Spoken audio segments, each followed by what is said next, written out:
এই ভালো করে শুনবেন, আজকে মতুয়া কৃষ্ণ ভক্ত সবাই শুনবেন। এই দুটো পার্টি সবাই এখানে, মতুয়াও শুনবেন, কৃষ্ণ ভক্ত যারা আছেন, এই কালা তিলক, সাদা তিলক, লাল তিলক, মাটি তিলক, সবাই একটু ভালো করে শুনবেন। মতুয়ারা দাবি করছেন উড়াকান্দি পূর্ণব্রহ্ম স্বয়ং ভগবান কৃষ্ণ এসেছে। এইটা যদি আপনি অস্বীকার করেন তাহলে আপনাদের ভজন শেষ, বিশ্বাস নাই ভগবানের প্রতি। কেন? গীতায় লাগছে ইয়াদা ইয়াদাহি ধর্মস্য গ্লানি, যখন যখন ধর্মের গ্লানি হয় সেখানে আমি কি? পৃথিবীতে তিনটি বস্তু মানুষকে ধ্বংস করে, লোভ, হিংসা ও অহংকার। কি কি? লোভ, হিংসা, অহংকার। আপনি যত বড় বাতাসের উপরে ভেসে বেড়ানো গুসাই হন, যে মত পথের আমার দেখার কিছু নাই, যদি আপনার ভিতরে হিংসা থাকে, জানবেন আপনি তান্ত্রিক, আপনি কোনোদিন ভক্ত হতে পারলেন না। তান্ত্রিক সাধনার দ্বারা আগুনের মধ্যে বসে থাকা যায়, জলের উপর ভেসে থাকা যায়, কিন্তু ভক্ত হওয়া যায় না। ভক্ত জগৎটাই আলাদা। ভক্তের কোনো শিক্ষিত হতে হয় না, বিদ্বান হতে হয় না। কবিগুরু রবীন্দ্রনাথ ঠাকুর তিনি বিদ্বান, ঠিক আছে, তার চেয়েও বড় বড় বিদ্বান ছিল, কিন্তু তিনি যা দিয়ে গেছে তা কেউ দিতে পারবে না। আবার এই কবিগুরু আমাদের প্রেমিক কবি অশ্বিনী, এই উড়াকান্দি ধামের ভক্ত প্রেমিক কবি অশ্বিনী, অশ্বিনী যা লিখেছে তা রবীন্দ্রনাথ সেখানে নাগাল পায়নি। আমাদের সবচেয়ে বর্তমানে এই বাংলাদেশের মধ্যে দুটো পক্ষ হয়ে যাচ্ছে, একটা কৃষ্ণ ভক্ত আর একটা মতুয়া। হচ্ছে কিনা? আর সত্য কথা বলেন, এরকম দুটো পক্ষ হচ্ছে কিনা? সব জায়গায় হচ্ছে না? এই যেগুলো পক্ষ ভেদাভেদ করে, এগুলো এটাও মানুষ না, এগুলো গরু ছাগলের দল। সে কৃষ্ণ ভক্তই হোক আর মতুয়াই হোক, যেগুলো পক্ষ বিচার করে, এগুলো সব কটা গরু ছাগল ভেড়া মহিষ, এগুলোর জন্ম হয়েছে। এর একটাও মানুষ নয়, দেখতে মানুষের মতো, সব আচরণ পশুর। আপনি জানুন, মানুষ রূপে এই যে কিছুদিন আগে রাই রসরাজের আশ্রমে আমাদের ভাইদা জগদানন্দ ঠাকুর, যিনি মতুয়ার ঘরের, মতুয়ার আশীর্বাদে যার পৃথিবীতে আসা, জগদানন্দ ভাইদা, তিনি নিজে কৃষ্ণ নাম করেছে, এবং এই কৃষ্ণ নাম প্রচার এই বাগেরহাট এলাকায় হতো না, ওই ভাইদা নিজে গিয়ে এই কৃষ্ণ নাম প্রচার করেছে। একজন মতুয়া হয়ে নিজে কৃষ্ণ নাম গিয়েছে। জগদানন্দ ঠাকুরের দল আছে না? আছে কি না? যারা পুরাতন আছেন, এই নূতন ছেলে পেলে জানবে না, যারা দুই চারজন পুরাতন আছেন, ভাইদাকে যারা দর্শন করেছেন, জগদানন্দ ঠাকুরকে যারা দর্শন করেছেন, জগদানন্দ ঠাকুর নিচে কৃষ্ণ নামের প্লাবনে ভেসে যেতেন। মিথ্যা বলছি বলুন? একটা ব্যক্তি বলতে পারবেন যে গোপীনাথ এটা মিথ্যা বলেছে? তারা মানুষ, চৈতন্য মানুষ। এই চৈতন্য মানুষের কাছে কোনোদিন ভেদাভেদ, হিংসা, নিন্দা থাকে না। থাকে বাবা? কি থাকে নাকি? সাধুরে মাথা আজকে লড়াও না কেন? আজকে কোপ আছে তোমাকে কপাল।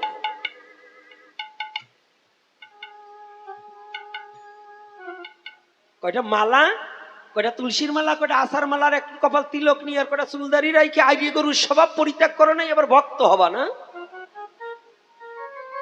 হিংসার নিন্দা দুটো সিং গজাইছে আমাদের সাধুদের মধ্যে। হিংসার নিন্দা দুটো সিং, যারে পাই তারই গুতো মারি। এই হিংসার সিং যতদিন না কাটবে ততদিন পর্যন্ত আপনার কোনো ভাগবত শোনেন, লীলামৃত শোনেন, গীতা শোনেন, কোনো কিছু কাজে লাগবে না। আগে হিংসার সিং দুটো, হিংসার নিন্দার এই সিং দুটো কাটতে হবে, তাই তো? আজকে দেখুন, একটু লীলা আস্বাদন করে আবার আপনাকে গ্রামে ফিরে যাবেন। কয়টা পর্যন্ত আলোচনা করবো বাবারা? আবার উজে আটা দেবেন না নিত? আচ্ছা দাঁড়ান, বসেন। জয় শ্রী রাধে রাধে। কলির পাবন অবতারী শ্রীমান গৌরহরি। এই ভালো করে শুনবেন, আজকে মতুয়া কৃষ্ণ ভক্ত সবাই শুনবেন। এই দুটো পার্টি সবাই এখানে, মতুয়াও শুনবেন, কৃষ্ণ ভক্ত যারা আছেন, এই কালা তিলক, সাদা তিলক, লাল তিলক, মাটি তিলক, সবাই একটু ভালো করে শুনবেন। মতুয়ারা দাবি করছেন উড়াকান্দি পূর্ণব্রহ্ম স্বয়ং ভগবান কৃষ্ণ এসেছে। এইটা যদি আপনি অস্বীকার করেন তাহলে আপনাদের ভজন শেষ, বিশ্বাস নাই ভগবানের প্রতি। কেন? গীতায় লাগছে ইয়াদা ইয়াদাহি ধর্মস্য গ্লানি, যখন যখন ধর্মের গ্লানি হয় সেখানে আমি কি। এই গীতার আলোকে যদি আলোচনা করি তাহলে হরিচাঁদ ঠাকুর ভগবান হয়ে আসতে কোনো দোষ নাই। দোষ আছে? এই কথা বলতে হবে, সাধুরা কথা বলবেন, আছে দোষ? আচ্ছা, এইবার যদি বলেন হরিচাঁদ ঠাকুর যুগ নায়ক যুগ অবতার, তাহলে আমি মানি না। কেন? সনাতন ধর্মের 4টা যুগ, সত্য তিতা দাপর কলি। সত্য যুগে শ্রীহরি, তিতায় রাম, দাপরতে কৃষ্ণ, কলিতে গৌরাঙ্গ। যুগ অবতার 4 জন। সত্য যুগে আরো অবতার আছে, 10 অবতারের মধ্যে সত্য যুগে বেশি। কি বেশি কিনা? সবাই সত্য কথাটা বুঝার চেষ্টা করবেন, ঝগড়া বাঁধানো নয়। তাহলে একই ধর্মে সত্য যুগে যদি এতবার অবতার হতে পারে, কলির যুগে হতে পারে, কিন্তু যুগই অবতার একজন। যুগ অবতার কে কলির যুগের? শ্রীকৃষ্ণ চৈতন্য মহাপ্রভু। যদি কোনো মতুয়া যুগ অবতারকে বাদ দিয়ে হরিচাঁদকে খাড়া করাতে চায়, তাহলে হরিচাঁদ টেকবে না। যদি কেউ বলে গৌরকে মানি না, কৃষ্ণকে মানি না, তাহলে তার হরিচাঁদ ঠাকুর টেকবে না। কারণ তারকের গানে, অশ্বিনীর গানে তারা প্রচার করেছে নদিয়ার সেই রসের গোড়ারায় এলো রে উড়াকান্দিতে। আছে নাকি? আছে তো। তাহলে গৌরকে যদি কোনো মতু অবিশ্বাস করে, তাহলে সে হরিচাঁদকে অবিশ্বাস করে। আমি যদি আমার বাবাকে অস্বীকার করি, তাহলে আমি কি জারস? কি আমি জারস কিনা? এই কথা বলুন। আমি আমার বাবাকে যদি অস্বীকার করি, তাহলে আমি জারস। আমার বাবা যদি আমার ঠাকুরদাদাকে অস্বীকার করে, তাহলে আমার বাবাও জারস। তদ্রূপ সনাতন ধর্ম এক, কোনো কাউকে ছোট করে দেখার অধিকার কারো নেই। তাহলে কৃষ্ণ ভক্ত উড়াকান্দি যাওয়ায় কোনো নিষেধ নেই। আমার হাজারো এপিসোডের মধ্যে আমার বলা আছে। আমি নিজেও যাই, আমি নিজেও হরিবোল বলতে কোনো বাধা নেই। আসুক কোনো, যদি কৃষ্ণ ভক্ত পারে আমার সাথে সম্মুখে এসে কথা বলুক, আমি বলছি। আর না হলে গীতাকে অবমাননা করা হবে। আসতে পারে কৃষ্ণ, ওই শুধু উড়াকান্দি নয়, আরো জায়গায় 7 পারেও তিনি আসতে পারে, তার ইচ্ছায়। আসতে পারে না? পারে কিনা? এই ক্ষমতা ভগবানের আছে কিনা? যদি না থাকে তাহলে তোমার বিশ্বাস হারা, তোমার ভগবানের প্রতি বিশ্বাস নেই। কেন নেই? যদি নৃসিংহ অবতারে ফটিক স্তম্ভের মধ্যে যদি ভগবান প্রকাশ পেতে পারে, উড়াকান্দি আসতে পারে না? পারে কিনা? তাহলে এটা ক্ষণ অবতার, কিন্তু যুগ অবতার নয়। যুগ অবতার গৌরাঙ্গ। তো গৌরকে বাদ দিয়ে উড়াকান্দির ধামকে রক্ষা করতে গেলে এটা গ্রহণযোগ্য হবে না। কথাটা কি বুঝতে পেরেছি? আমার একটু গায়ে লেগেছে কোথায় জানেন?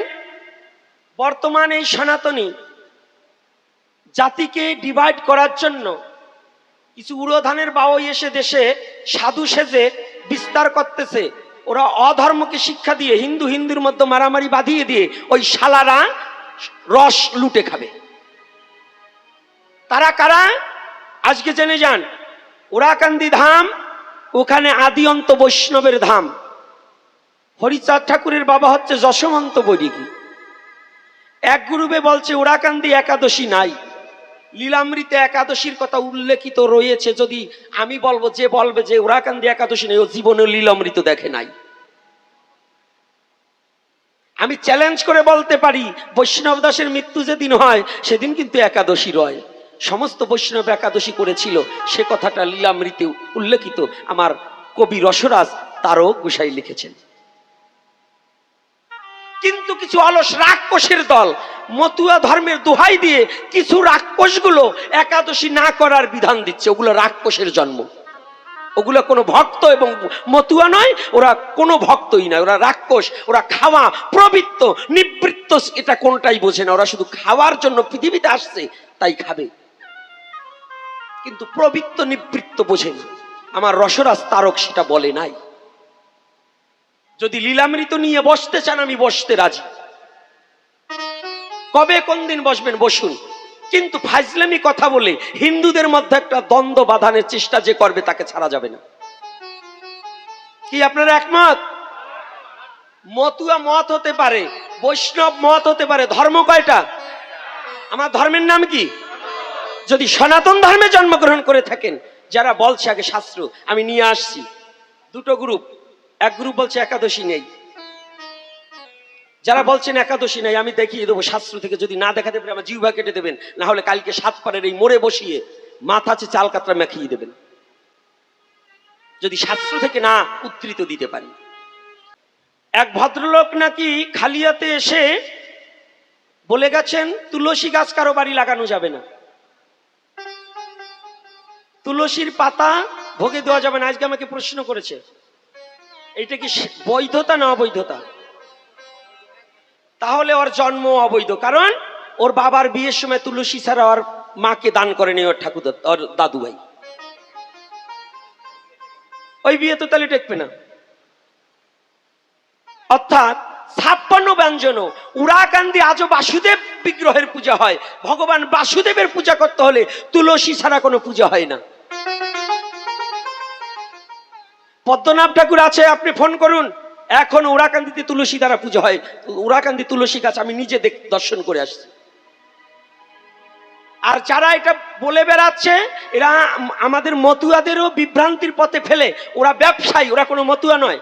এরপর থেকে যদি কোনো গ্রামে এই হিন্দুদের মধ্যে দ্বন্দ্ব বাঁধাবার জন্য যে একাদশী করা যাবে না, তুলসী গাছ লাগান যাবে না, যে মতুয়া ওইটার সবাই ধরে মাথাতে চাল কাতরা মাখিয়ে দেবে, মামলা মোকদ্দমা যা আছে আমি গোপীনাথ বসবো।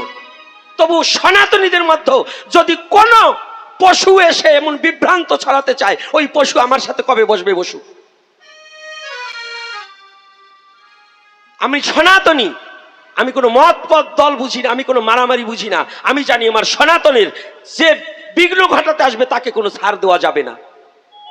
এই মেয়ে ছেলে মায়েরা যারা আছেন, যদি এরকম কোন আসরের মধ্যে কোনো বক্তা বলে পায়ে চটি থাকলে ভিক্ষে লাগাবে, যে সনাতনীদের যে বক্তা বলবে যে তুলসী গাছ বাড়িতে লাগানো যাবে না এবং তুলসী গাছে কুকুরে প্রস্রাব করে জন্য সেটা ভোগে দেওয়া যাবে না, ওকে আমার কাছে নিয়ে আসবে। কুকুর তো পশু, আরো কি মানুষ নয়? আমার যুক্তিটা জানবে, আগে কথা শুনুন, যুক্তি জানুন। কুকুরে প্রস্রাব করে না, পেয়ারা গাছ বলেন, ফুল গাছ বলেন, আর ওই ডাব গাছ বলেন, আম গাছ বলেন, কোন গাছে কুকুরে প্রস্রাব করে না এমন কোন গাছ আছে? আছে নাকি? ঘরের কোনাও বুঝি না, মন্দিরের কোনাও বুঝি না, ও তো পশু। একটু উঁচু জায়গা দেখলে ওর প্রস্রাব আসলে ঠ্যাং উঁচু করে প্রস্রাব করে কি না? তাহলে যখন ওইটা বলবেন ওর ঘরের কোনায় প্রস্রাব করছে, তাহলে ঘর আগুন ধরাই পোড়াতে হবে, ঘর রাখা যাবে না। আম গাছের গোড়ায় প্রস্রাব করলে আম খাবে না। নারকেল গাছের গোড়ায় প্রস্রাব করে কুকুরে, তাহলে নারকেল কোনো ঠাকুরের দেওয়া যাবে না। এসব হচ্ছে মনকল্পিত কথা, এসব হচ্ছে সনাতনীকে ডিভাইড করার, ভাগ করে দেওয়ার কথা। বুঝছেন তো? এরা কখনো ধর্ম করে না, এরা ভাগাভাগি করতে চাচ্ছে। তাই আমি চরণে হাত রেখে বলছি, এই 7 পার নিবাসী নয়, শুধু যারা দূর দূরান্ত থেকে আসছেন, যদি এইরকম কোনো প্যারালাইসিস পয়জন সনাতনের ক্ষতির জন্য এগিয়ে আসে, তাকে সাথে সাথে প্রতিহত করতে হবে। ওই রকম বক্তাকে পিটাতে পিটাতে বাড়ি থেকে নামিয়ে দিতে হবে, যাদের দ্বারা আমার সনাতনের এত ক্ষতি হবে। এই হিংসা নিন্দা আমি চাই না। আজ থেকে 10 বছর আগেও কৃষ্ণ ভক্ত মতুয়ারা সবাই এক জায়গায় বসে খেতে পেরেছি না? এই ইদানিং কিছুদিন ধরে আমাদের মধ্যে একটা দলাদলি শুরু হয়ে গেছে। এই দলাদলি চাই না। আপনাদের চরণে হাত রেখে বলছি, বিভক্ত না হয়ে ভক্ত হওয়ার চেষ্টা করুন। কি রাগ হচ্ছেন নাকি আমার কথায়? কি এই যে আলোচনাটা করলাম, এটা কি আমার স্বার্থের জন্য করছি? এটা কি আমার স্বার্থের জন্য করেছে নাকি বাবারা? বলুন, সত্য কথা বলবেন। তাহলে এটা কি আমরা এক সনাতনী। মতুয়ার মধ্যে মহাসাধক নেই? আছে। কৃষ্ণ ভক্তের মধ্যে মহাসাধক নেই? আমি কি করেছি জীবনে? একটু নিজের কাছে প্রশ্ন করুন তো। ও ভক্ত হয়নি, ও হরি ভক্ত, ওর কাছে যাওয়া যাবে না, ও কৃষ্ণ ভক্ত, ওর কাছে যাওয়া যাবে না। আমি কি হয়েছি আমার জীবনে? কি আমার ভক্তের কথা নয়, আমি কি জীবনে একটু মানুষ হতে পেরেছি? নিজের প্রশ্ন করুন তো, যে আমি জীবনে মানুষ হতে পেরেছি কিনা। মতুয়া, কৃষ্ণ ভক্ত, বৈষ্ণব, শিব ভক্ত, এগুলো পরে আমি মানুষ হতে পেরেছি কিনা এটা একটু ভাবুন। যেদিন আপনি মানুষ হতে পারবেন, আমি যেদিন মানুষ হতে পারবো, সেদিনই একমাত্র ভগবান আপন করে তার চরণে আমাকে টেনে নেবে, তার আগে নেবে না। হরি বল হরি বল। মানুষ হতে হবে আগে, মানুষ হওয়া চাই। তো মানুষ না হয়ে জগৎজীবকে, নিজেই তো মানুষ হলাম না, আর জগৎজীবকে হিংসার বীজ ছড়িয়ে দিয়ে মানুষের মধ্যে এই দুর্ভাবনাগুলো ঢুকিয়ে দিয়ে কেন মানুষকে কুপদগামী করব? কি লাভ আছে আমার বলুন? এ কথা বলে কি লাভ আছে? ওই তুলসী গাছ লাগাইস না, ওই তুই একাদশী করিস না। শাস্ত্রে কি বলছে? 8 হইতে 80 বছর পর্যন্ত বাধ্যতামূলক একাদশী করতে হবে। কোন শয়তানে কি বললো সেইটা মানবেন না ভগবান যেটা বললো সেইটা মানবেন? কোনটা? এই যারা শ্রীকৃষ্ণ চৈতন্য মহাপ্রভুকে মানেন তারা হাত তুলুন। বাহ, বোধ হয় কেউ বাকি নেই, এক মাস্টার বাদে আর কেউ বাকি নেই। হ্যাঁ, ওইটা হাত তোলে নাই, তাহলে ওটা মানে না। মানে আবার না মানার কারণ আছে, মহাপ্রভুকে এই পণ্ডিত গ্রুপেই মানে নাই। আর ওই পণ্ডিত কটা এই বড় শয়তান এই কলির যুগের মধ্যে, এই কটা মানবে না তো। ওই যে আরাটাও এইভাবে থাকে, বুঝি তো, দলাদলি তো আছে এই কয়টা। তাই শুনুন, একটু ভালো করে শুনুন। তাইলে আপনারা আমার কথা মানবেন না, কোন শয়তানের কথা মানবেন না, ভগবান যেটা বলছে সেটা তো মানবেন না? মানবেন না? শ্রীকৃষ্ণ চৈতন্য মহাপ্রভু সাক্ষাৎ ভগবান কি না? ভগবান তার মাকে পর্যন্ত বলছে, মা তোমার একাদশী করতে হবে। আবার একটা বাড়ি করছে কি, সদবার একাদশী করতে পারবে না, তাহলে স্বামী মরিয়ে যাবে। এই বলে না?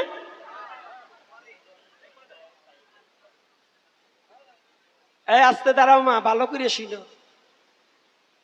আপনারা কি আপনাদের স্বামীকে বাঁচাইতে পারেন? সত্যি কথা বলেন তো। এই যে কয়টা আছেন, একটা নারী হাত তুলুন তো, আমার স্বামীর আমি বাঁচাই রাখি। এত না,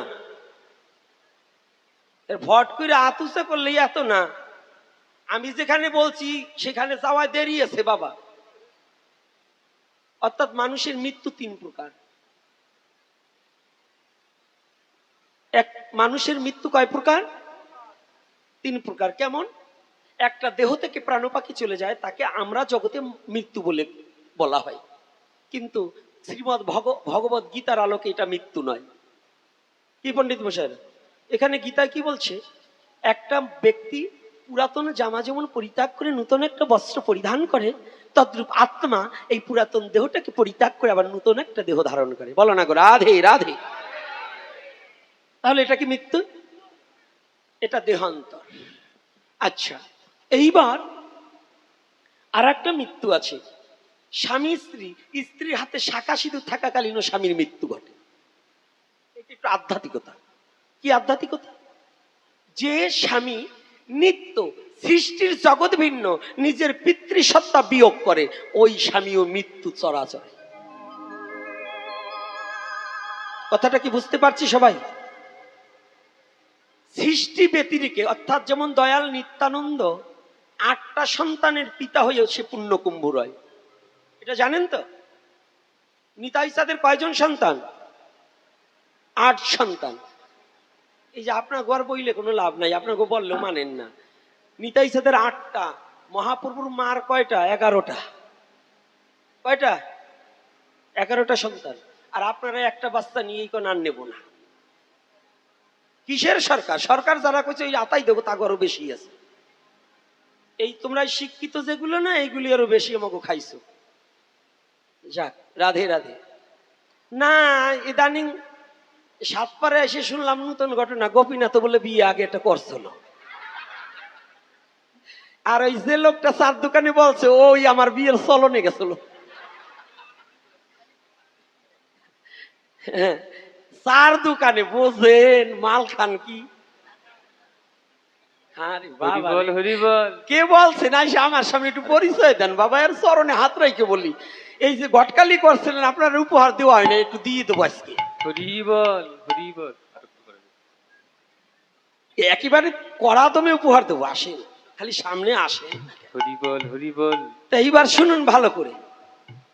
নিত্যানন্দ প্রভুর 8টা সন্তানের পরেও তাকে পুণ্যকুম্ভ বলা হলেন। কেন? এই 8 দিনই তিনি মা জাহ্নবী এবং বসুধার সঙ্গ করেছে, তাছাড়া তার সাথে রতিক্রিয়ায় যায়নি। তাহলে স্বামী যদি অনাবাদ ভিন্ন রতিক্রিয়ায় নিজের রতিকে খণ্ডন করে, তাহাকে মৃত্যু বলে ঘোষণা করা হয়। তাই আপনার স্বামী যে নিত্য মরছে তারই বাঁচাইতে পারলেন না, আর একাদশী করলে পরে স্বামী মরিয়ে যাবে এই বইতে একাদশী করলেন না, এটা কি ধর্ম? ও রে কথা রে, কোথায় বলবো, কাগো কাছে বলবো বলেন? আপনারা শোনেন কেমনি? যেটা বলে যে একাদশী করলে স্বামী মরিয়ে যাবে, একেবারে পুষ মাসের শীতের মধ্যে জন্মদিনের পোশাক পরাইয়ে যেটা সবচেয়ে আখান্দা কুয়া, ওর ভিতরে 23টা করে চুবনি দেবেন এক এক। আমি আর বাংলা দিলাম না, জন্মদিনের পোশাক পরাবেন পিটেতে পিটেতে। কারণ এগুলো হচ্ছে সমাজ নষ্ট করা এবং ধর্ম নষ্ট করার একটা কুবুদ্ধি। যেমন আপনারা জানেন কিনা জানি না, আপনাদের দেশে প্রচলন হয়েছে কিনা আমি জানি না, যারা এই যে বামুনদের কথা বলছি, ব্রাহ্মণদের নয়, বামুন, বামুনরা নমস্কৃত জাতিকে নরকে দেওয়ার জন্য শ্রাদ্ধে মৎস্যের ব্যবস্থা করিয়াছে। বামুনরা এই অন্যান্য জাতিকে নরকে দেওয়ার জন্য তারা শ্রাদ্ধে মৎস্যের ব্যবস্থা করিয়েছে এই কলির যুগে। অন্য যুগে মাংস দিত, কিন্তু এই কলির যুগে স্বয়ং সাক্ষাৎ মহাপ্রভু সেটাকে নিষেধ করেছে, মাছ মাংস চলবে না। কেন চলবে না? তার কয়েকটা দৃষ্টান্ত আছে। সে দৃষ্টান্তগুলো কি? যেখানে শ্রাদ্ধ হলে কি গীতা পাঠ করা হয় কিনা পণ্ডিত? কি গীতা পাঠ করা হয়? বিরস ওখানে মহাভারতেও পাঠ করা হয়। আচ্ছা, যেখানে পিণ্ডটা দান করা হয় কোথায়? না, পিণ্ড দান করা হয় ভগবান বিষ্ণুর চরণে। কার চরণে? আচ্ছা, বিষ্ণু পূজায় কি মাছ লাগে? লাগে বাবা? আচ্ছা, যদি বিষ্ণু পূজায় মাছ না লাগে, তাহলে যেদিন পিণ্ডদান করা হয় ওনরা কৌশলে প্রেতের শ্রাদ্ধ করছে। আপনারা ওই যে দিয়েছেন নিত্যধামগত, তো নিত্যধাম কাহাকে বলছে? গোলক ধামকে বলা হয়েছে। তো গোলককে আপনার পিতাকে পৌঁছেই দিয়ে মরার পরেই আপনি কি লেখেন? স্বর্গীয়। আর শ্রী শ্রী দেওয়া হয় না। তাহলে স্বর্গীয় দিলে পিতাকে আপনি স্বর্গে পাঠিয়ে দিলেন, আবার ওই শ্রাদ্ধের দিন পেতলোকের শ্রাদ্ধ করে আপনি মৎস্য দিলেন, তাহলে কোথায় পাঠালেন পিতাকে? পিতৃলোকেও নয়, ভূতলোকে, প্রেত লোকে।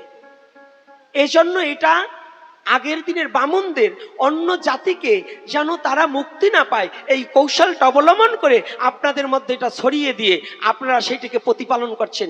কিন্তু মহাপ্রভু সেইটা থেকে উদ্ধার করবার জন্য মহাপ্রভু নিজেই বললেন শ্রাদ্ধে মাছ মাংস চলিবে না। কিন্তু আপনাদের এক টুকরা মাছের লোভ না ছেড়ে এই এক টুকরা, সারা জীবন তো কতই খাবেন, কিন্তু এক টুকরা মাছের লোভে অনেক সমাজপতি গ্রামের মাতুব্বররা এই দল বাইদিয়ে কয়, শয়তানের দল বাদাবাদি করিয়া কয় তোর বাবার শ্রাদ্ধে মাছ না দিলে চলবেই না, আমরা তাইলে পুরাবো না, তোকে সাথী বাতি নাই। আরো কি করে, তোর বাবা মাছ খেতে তাই দিবি না কেন? তো অনেকের বাবা তো শুয়োরের মাংস খায়, তাহলে মাছ দেবে কেন? শুয়োরের মাংস দেবে। কি কথাটা কি? বাবা যা খাইছে তাই দেবে নাকি? তো বাবা তো আমার মারেও ভোগ করতো, তা আমার মা তো পায়খানা করে একেবারে কাপড় চোপড় মাখাই নিয়ে মৃত্যু সজ্জায় রয়েছে, তাহলে ওটাও দেবো, ওটাও তোরা নিবি। অর্থাৎ বাবা যা খেত সেটা না, শাস্ত্রীয় সিদ্ধান্ত মানতে হবে। বাবা যা করতো সেটা নয়। বাবা সিগারেট খেত, তাহলে শ্রাদ্ধ বাসরে তো গ্রামে সবাই দাঁড়াও, শ্মশানে নিয়ে একটা পান ছেঁচে দেয়, একটু সিগারেট দেয়, তাই না? এগুলো সম্পূর্ণ অবৈধ। তাহলে যদি বাবা শ্রাদ্ধে, আমার বাবা সিগারেট খেত, একজনের বাবা মদ খেত, তাহলে কি শ্রাদ্ধের বাসরে খাওয়া দিলে কি মদও দিতে হবে? এই কথা বলেন না কেন? তাহলে মদ দেওয়া লাগবে না। তাহলে আপনাদের সুবিধা মতো ধর্মকে পরিচালনা করবেন না, ধর্মের সুবিধা মতো আপনি চলুন, তাহলে আপনার মানব জীবন সুন্দর পথে পরিচালিত হবে। আর যদি ধর্মকে আশ্রয় করে অধর্ম প্রচার করেন, তাহলে আপনার জন্ম বৃথা চলে যাবে। বলো না গো রাধে রাধে রাধে রাধে। কি কষ্ট হচ্ছে নাকি আমার কথায়?